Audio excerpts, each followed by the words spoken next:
الحمد لله الحمد لله وكفى والصلاة والسلام على عباده الذين اصطفى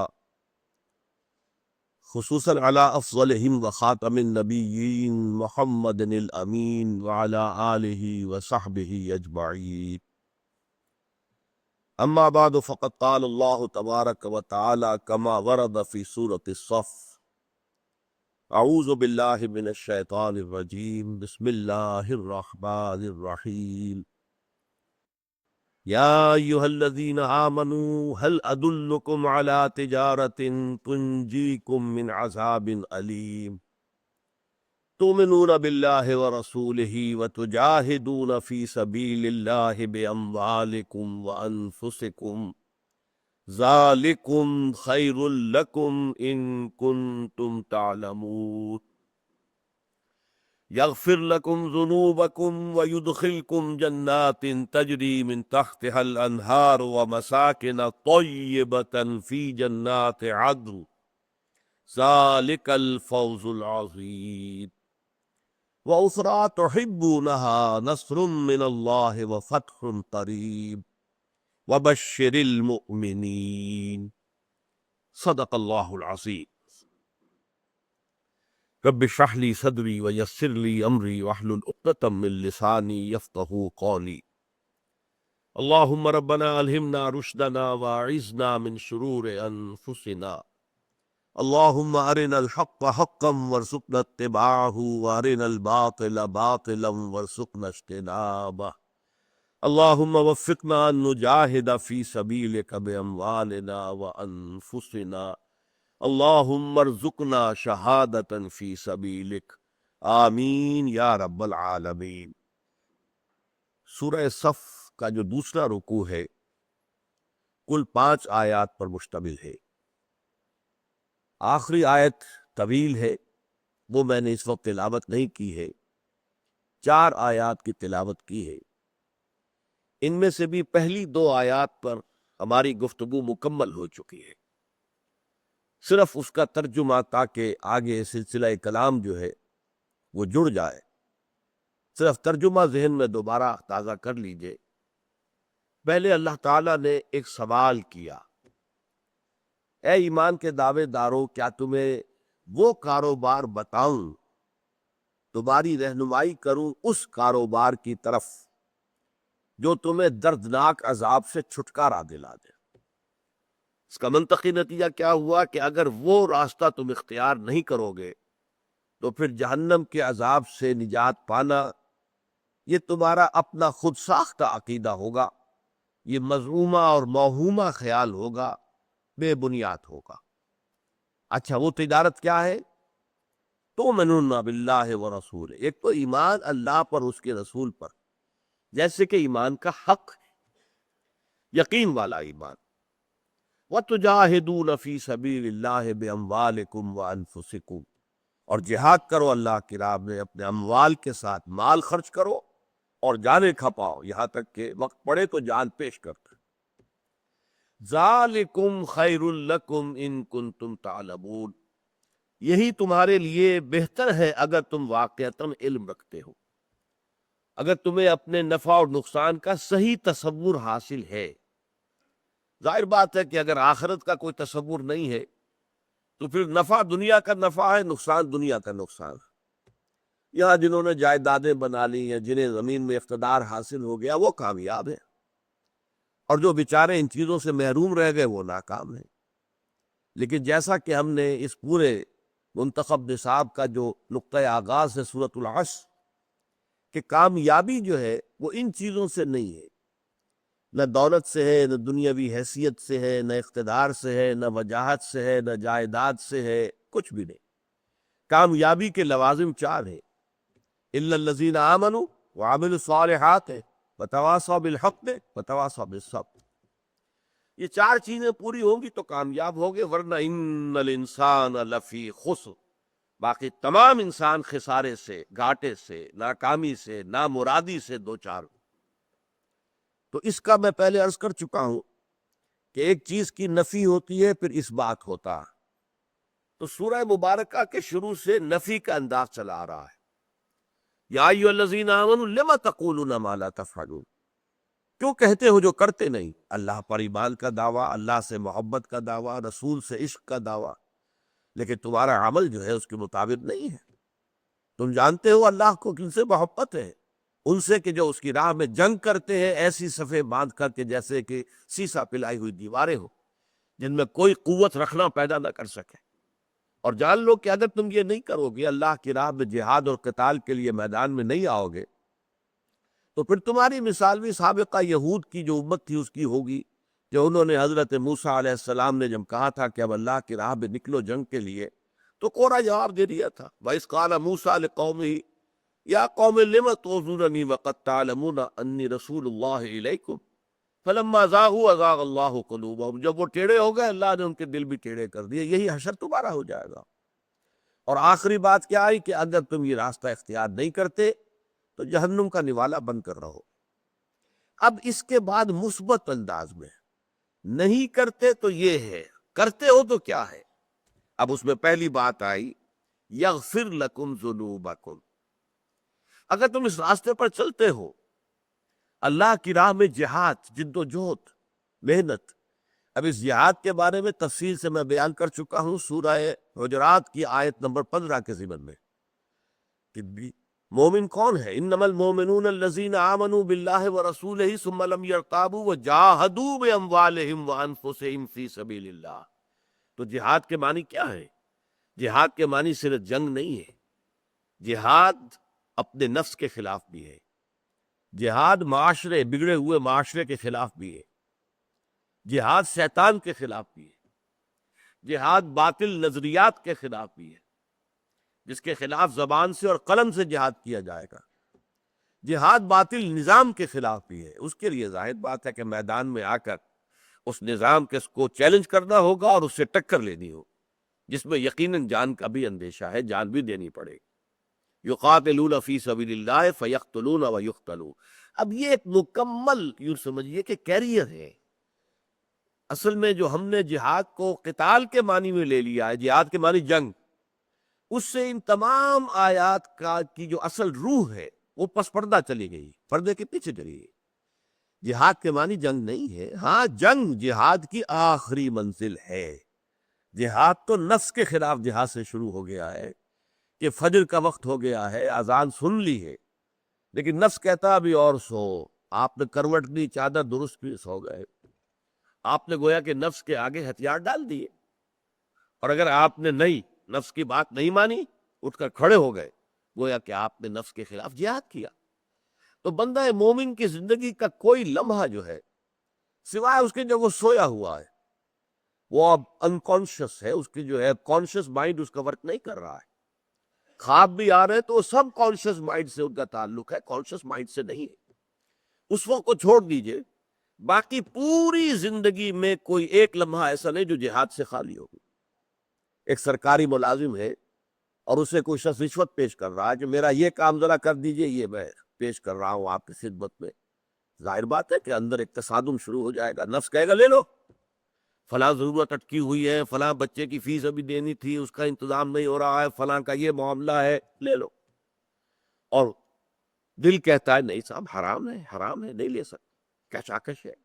ایک ایک لمحے پر، قدم قدم پر انسان جو ہے دو راہیں بڑھاتا ہے، پھر اس سے آگے بڑھ کر انسان اپنے آپ کو وقف کرتا ہے۔ دین سیکھوں اور سکھاؤں، دین کی دعوت دوں۔ دعوت کیسے دے گا اگر سیکھے گا نہیں؟ دین کو خود نہیں سمجھتا تو بلائے گا کیسے؟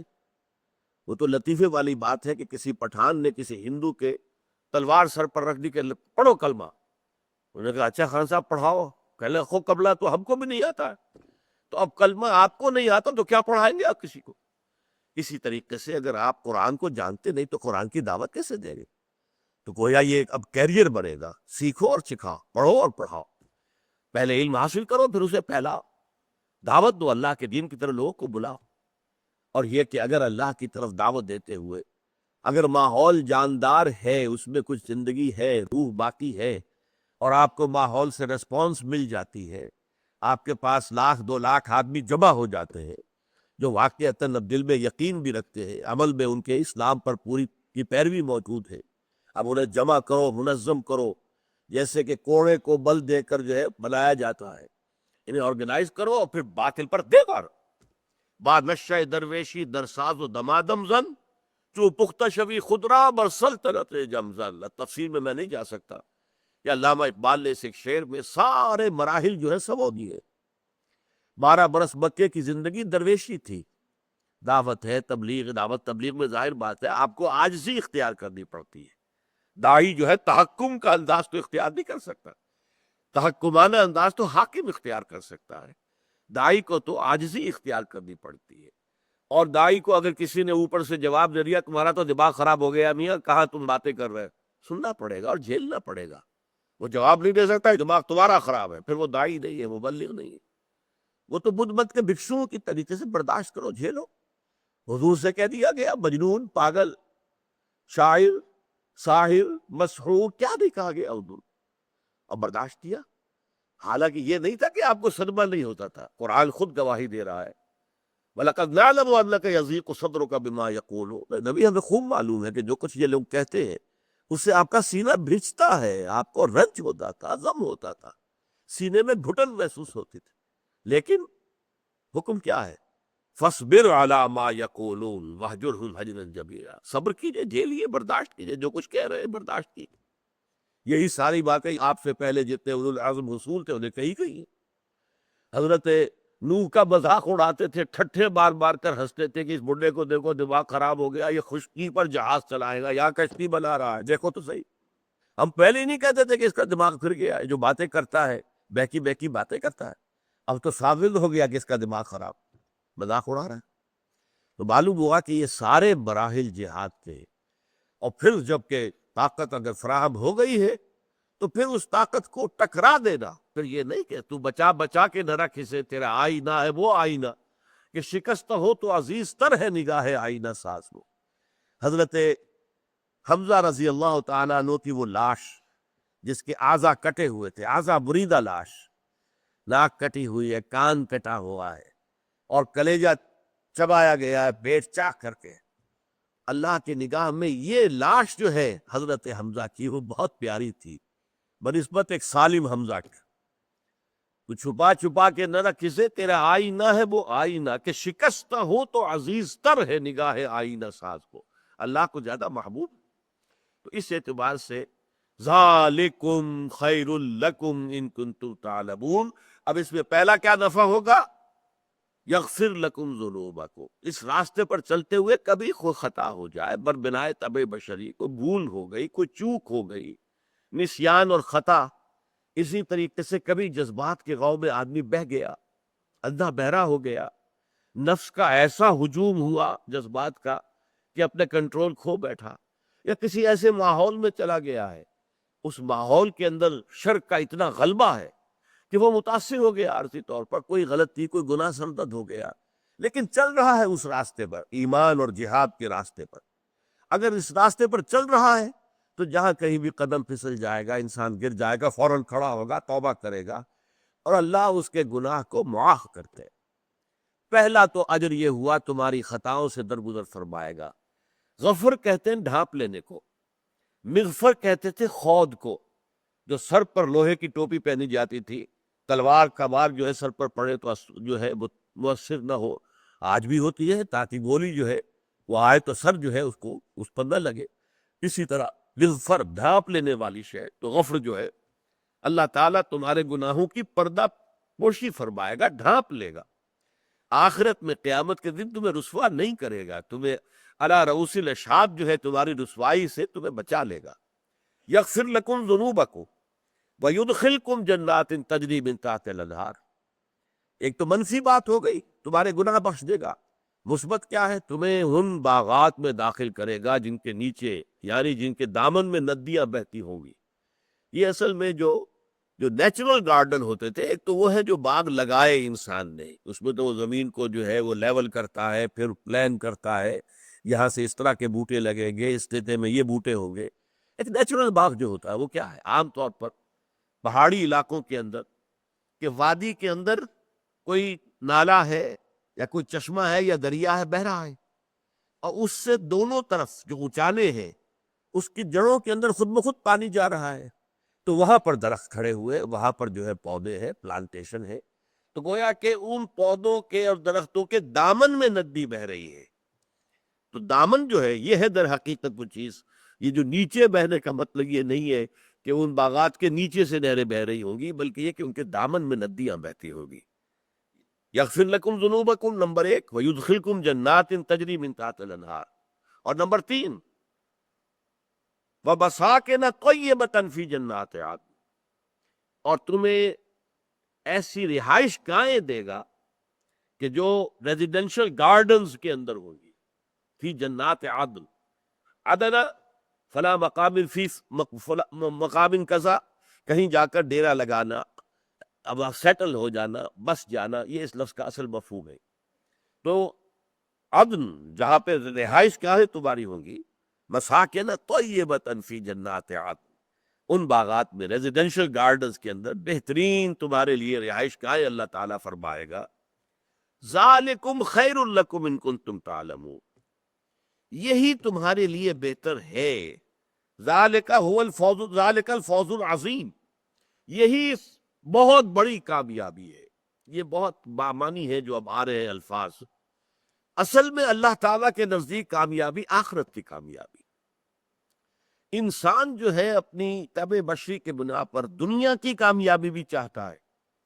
یعنی یہاں مراد دنیا کی وہ کامیابی نہیں ہے کہ میں صاحب جائیداد بن جاؤں یا میرا کاروبار بہت، وہ تو دنیا دار آدمی کی بات ہوئی نا. دیندار آدمی، صاحب ایمان بھی یہ چاہتا ہے، خواہش ہوتی ہے کہ میں نے محنت کی ہے اللہ کے دین کے لیے، تو میں اس کے ثمرات اپنی نگاہوں سے دیکھوں، اللہ کا دین پھلتا پھولتا مجھے نظر آئے، یہ کھیتی جو ہے دین کی یہ لہلہاتی ہوئی مجھے نظر آئے. ہماری اقامت دین کی جد و جہد وہ ہماری اپنی زندگی کے اندر اپنی کامیابی کی منزل تک پہنچ جائے. یہ انسان کی ایک طبعی خواہش ہے، لیکن اللہ کو اس سے کوئی غرض نہیں ہے. اللہ تعالیٰ تو اگر اسی کو چاہے تو آنے واحد میں کر دے، کفر کا خاتمہ، اسلام کا غلبہ، اس کا ایک حرف کن کافی ہو جائے گا. لیکن نہیں، اصل میں تو وہ تمہارا امتحان لے رہا ہے. امتحان میں کامیاب ہو گئے تو چاہے دنیا میں بظاہر ناکام رہے تم کامیاب ہو اللہ کے ہاں. یہ ہے اصل کامیابی. ذالک الفوز العظیم. اصل کامیابی آخرت کی کامیابی. دنیا کی کامیابی تو یوں سمجھیے نافلۃ لک، مزید ہے، اضافی ہے، بونس ہے. اصل کامیابی وہ نہیں ہے، یہ تو بونس ہے. اگر اللہ تعالیٰ دنیا میں کامیاب کر دے اور واقعتاً وہ جماعت، وہ تحریک جو اقامت دین کی جد و جہد کر رہی ہے وہ اپنی آنکھوں سے اپنے نتائج دیکھ لے تو کیا ہی کہنے، نور علی نور. حضور نے دیکھے اللہ کے فضل و کرم سے. آپ کے ساتھ 10,000 تھے جبکہ آپ مکے میں فاتح کی حیثیت سے داخل ہوئے. انہوں نے جو منظر دیکھا کیا کہنے ہیں. باغ و بہار، جہاں سے 8 سال پہلے نکلے تھے اور اس طرح نکلے تھے کہ جان بچانی مشکل تھی. 3 شب و روز غار ثور میں آپ روح پوش رہے تھے، لیکن آج وہاں پر کل 8 برس کا عرصہ کچھ ہوتا ہے؟ کچھ بھی نہیں. اور وہیں پر اب آپ فاتح کی حیثیت سے داخل ہو رہے ہیں. لیکن کیا اس کا مطلب یہ ہے کہ جو اس دوران میں شہید ہو گئے وہ ناکام رہے؟ یہ منظر تو انہوں نے نہیں دیکھا، یا دیکھا ہوگا تو آسمان سے دیکھا ہوگا. اس لیے کہ جو بھی شہید ہوئے، قرآن مجید کہتا ہے سورہ بقرہ اور سورہ آل عمران دونوں میں کہ وہ مردہ نہیں ہے. جو بھی اللہ کی راہ میں قتل ہو جائے اسے مردہ نہ کہو. وَلَا تَقُولُوا لِمَن يُقْتَلُ فِي سَبِيلِ اللَّهِ أَمْوَاتٌ بَلْ أَحْيَاءٌ وَلَٰكِن لَّا تَشْعُرُونَ. ممکن ہے وہ بھی دیکھ رہے ہو، لیکن یہ کہ ان دنیا کی آنکھوں سے تو انہوں نے وہ منظر نہیں دیکھا جو حضور اور آپ کے ساتھ 10,000 صحابہ نے دیکھا. حضرت حمزہ تو غزوہ احد میں شہید ہو گئے. حضرت سمیہ اور حضرت یاسر تو مکے ہی میں شہید کر دیے گئے تھے. انہوں نے تو مدینے کا دور بھی نہیں دیکھا. مدینے میں حضور کا داخلہ جو ہے وہ بھی شاہانہ انداز کا تھا کہ وہاں آپ کا جو ہے استقبال جو ہے اس کی تیاریاں کئی روز سے ہو رہی تھی، لیکن وہ بھی نہیں دیکھا انہوں نے. وہ تو مکے ہی میں شہید کر دیے گئے. لیکن نہیں، ان میں سے کوئی ناکام نہیں. اس لیے کہ اصل کامیابی آخرت کی کامیابی. یغفر لکم ذنوبکم ویدخلکم جنات تجری من تحتها الانہار ومساکن طیبۃ فی جنات عدن ذالک الفوز العظیم. اصل بڑی کامیابی یہ ہے. اب اس میں گویا کہ ایک تھوڑے سے ہلکا سا طنزیہ انداز ہے. وَأُخْرَىٰ تُحِبُّونَهَا، اور ایک اور چیز جو تمہیں بہت محبوب ہے. دیکھیں میں نے کہا تھا انسان بر بنائے طبع بشری چاہتا ہے کہ میری مساعی کامیابی سے they may be crowned with success، کامیابی سے ہمکنار ہو جائے، میں اپنی زندگی میں دیکھوں کہ میری محنت کا یہ نتیجہ نکل آیا۔ اخرى تحبونها، تم پسند کرتے ہو اس کو، وہ تمہاری ایک طبعی خواہش ہے، فطری خواہش ہے، چلو ہم وہ بھی پوری کیے دیتے ہیں۔ وَأُخْرَىٰ تُحِبُّونَهَا نَصْرٌ مِّنَ اللَّهِ وَفَتْحٌ قَرِيبٌ، اب اللہ کی طرف سے یہ وعدہ ہے کہ اللہ کی مدد آیا چاہتی ہے اور فتح جو ہے تمہاری قدم بوسی کیا چاہتی ہے۔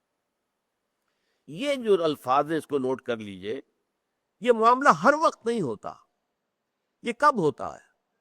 جب اللہ کے ماننے والے، اللہ پر ایمان رکھنے والے اپنی سعی و جہد، اپنی جافشانی، اپنی سرکروشی، اپنی قربانی سے اپنا یہ حق ثابت کر دے کہ اب اللہ کی مدد آنی چاہیے۔ ویسے نہیں آتی، مکے کے اندر وہ اللہ کی مدد اس شکل میں نہیں آئی کہ لوگوں کا رجوع ہو گیا ہو حضور کی طرف اور رجوع عام ہو گیا ہو اور مکے ہی میں اسلامی حکومت قائم ہو جائے، نہیں ہوا۔ وہاں سے آپ کو نکلنا پڑا۔ ایک دفعہ آپ نکلے مکے سے، طائف کی طرف گئے، وہاں سے بھی ناکام لوٹنا پڑا، پھر مدینے کی طرف اللہ نے کھڑکی کھول دی، راستہ بن گیا، دارالہجرت بن گیا، یثرب جو ہے مدینۃ النبی بن گیا، دارالہجرت بن گیا۔ لیکن یہ اللہ کا فیصلہ ہوتا ہے کب وہ مدد آئے گی۔ اس کے لیے قرآن مجید میں آیا بھی ہے کہ جب اللہ تعالیٰ کی طرف سے آزمائشوں کی انتہا ہو جاتی ہے، وَزُلْزِلُوا حَتَّى يَقُولَ الرَّسُولُ وَالَّذِينَ آمَنُوا مَعَهُ مَتَىٰ نَصْرُ اللَّهِ، جب پوری طریقے سے جھنجھوڑ لیا جاتا ہے، امتحانات ہو جاتے ہیں اور ان امتحانات کے اندر ثابت قدمی کا ثبوت دے دیا جاتا ہے، اور پھر پکار اٹھتے ہیں وقت کے رسول اور ان کے ساتھی، اللہ کی مدد کب آئے گی؟ تب اللہ کی مدد آتی۔ اور یہ واقعہ ہوا ہے سیرت النبی میں غزوہ احزاب کے بعد۔ غزوہ احزاب جو ہے وہ گویا کہ وہ کلائمیکس تھا امتحان کا، آزمائش کا۔ 12,000 کا لشکر جو ہے وہ گھیرے ہوئے مدینے کو، اور اس طرح سے محصور ہو گئے غذا بھی نہیں آ سکتی باہر سے، اور فاقے پر فاقے پڑ رہے، کہیں جا نہیں سکتے۔ چھوٹی سی بستی ہے، چند ہزار نفوس اس کے اندر ہے، اور 12,000 کا لشکر آ گیا، شمال سے آ گیا، جنوب سے آ گیا، مشرق سے آ گیا، تین اطراف سے آ کر انہوں نے گھیر لیا مدینہ۔ بالکل ایسے محسوس ہوتا تھا کہ جیسے صحرا میں ایک چراغ روشن ہے اور آندھیاں آ گئی ہیں چاروں طرف سے اس کو بجھانے کے لیے۔ یہ سارا صورتحال جو ہے اتنی بظاہر مایوس کن تھی کہ منافقین کا نفاق جو ہے وہ چھپانے پر قادر نہیں رہے، ان کی زبانوں پر آ گیا۔ ما وعدنا اللہ ورسولہ الا غرورا، ہم سے تو اللہ اور اس کے رسول نے جھوٹے وعدے کیے تھے، ہم سے کہا گیا تھا کہ قیصر و کسریٰ کے خزانے تمہارے قدموں میں ہوں گے، ہمارا حال یہ ہو گیا کہ رفع حاجت کے لیے ہم باہر نہیں جا سکتے۔ آپ کو معلوم ہے کہ بیت الخلاء وغیرہ کوئی مکانوں کے اندر تو نہیں ہوتے تھے، انسان اپنی طبی ضرورتیں پوری کرنے کے لیے، ہوائی ضروریات کے لیے باہر جاتے تھے میدانوں کے اندر، لیکن اب وہاں بھی نہیں جا سکتے ہو۔ ہم تو اپنی طبی ضرورت پوری کرنے کے لیے باہر نہیں نکل سکتے، کہاں گئے وہ خزانے قیصر و کسریٰ کے؟ گویا کہ منافقین کا نفاق ان کی زبانوں پر آ گیا۔ لیکن اہل ایمان کا ایمان جو ہے وہ بھی ثابت ہو گیا، جبکہ انہوں نے کہا ھذا ما وعدنا اللہ ورسولہ وصدق اللہ ورسولہ، یہی تو ہے جس کا وعدہ کیا تھا اللہ نے اور اس کے رسول نے۔ اللہ نے کہہ دیا تھا بالکل آغاز میں سورہ بقرہ میں، وَلَنَبْلُوَنَّكُمْ بِشَيْءٍ مِّنَ الْخَوْفِ وَالْجُوعِ وَنَقْصٍ مِّنَ الْأَمْوَالِ وَالْأَنفُسِ وَالثَّمَرَاتِ وَبَشِّرِ الصَّابِرِينَ، ہم تمہیں آزمائیں گے، سختیوں سے آزمائیں گے، فقر و فاقہ سے آزمائیں گے، جانی اور مالی نقصانات سے آزمائیں گے، اور اگر اس میں صبر پر قائم رہے اور صبر کرو گے تو پھر ان کے لیے بشارت ہوگی۔ اس کے بعد جو ہے غزوہ احزاب کے بعد ٹرننگ پوائنٹ ہے یہ حضور کی جو اقامت دین کی جد و جہد تھی، کہ گویا کہ آخری درجے میں اللہ نے امتحان لے لیا، معدود چند منافقین نکلے، باقی پورے مسلمان جو ہے وہ قائم رہے، ان کے ایمان میں اور اضافہ ہو گیا۔ ھذا ما وعدنا اللہ ورسولہ وصدق اللہ ورسولہ۔ لہذا اس کے بعد حضور نے خود فرما دیا تھا کہ یہ آخری بار تھی کہ قریش تم پر حملہ آور ہو کر آئے تھے، اب ہماری طرف سے انیشیٹو ہوگا، ہم آگے بڑھیں گے، اس لیے کہ اب قریش کی ہمت اس کے بعد نہیں ہوگی کہ حملہ آور ہو سکے، اب ہم جائیں گے۔ لن تغزو قریش بعد عامکم ھذا، اے مسلمانوں اب اس سال کے بعد قریش تم پر حملہ آور نہیں ہو سکتے، ولکنکم، بلکہ تم تغزونہم، تم ان پر حملہ آور ہو۔ چنانچہ اگلے سال حضور صلی اللہ علیہ وسلم تشریف لے گئے وہ عمرے کے ارادے سے، اور وہاں وہ جو صلح حدیبیہ ہو گئی اسے اللہ نے فتح مبین قرار دیا، انا فتحنا لک فتح مبینا، کہ قریش نے ریکگنائز کر لیا محمد کو صلی اللہ علیہ وسلم، he is a power to reckon with, اب ان کے ساتھ مفاہمت کرنی پڑے گی، یہ طاقت ہے، ان کو تسلیم کرنا ہوگا۔ تو صلح حدیبیہ جو ہے اس معنی میں کہ قریش نے تسلیم کر لیا کہ مسلمان اب ایک طاقت ہے کہ ان کے ساتھ مصالحت ضروری ہے، انا فتحنا لک فتحا مبینا، جس کو یہاں کہا گیا ہے کہ ان قریب وہ فتح آیا چاہتی ہے، وَأُخْرَىٰ تُحِبُّونَهَا، اور ایک اور شے جو تمہیں بہت پسند ہے، تم چاہتے ہو کہ جو جلدی سے مل جائے، تو اب وقت آ گیا ہے، اب ہم تم سے وعدہ کر رہے ہیں۔ میں نے ساری یہ اس لیے تفسیر بیان کی، ہر آن نہیں ہوتا۔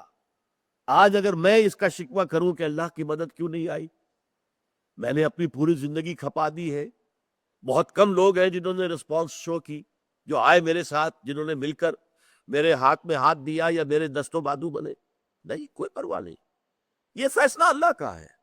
ہمارے لیے کامیابی صرف یہ ہے کہ اگر اپنی پوری زندگی اس کام میں کھپا دی تو کامیاب، اللہ اللہ خیر صلی اللہ۔ اصل کامیابی آخرت کی کامیابی، دنیا کی کامیابی نہیں۔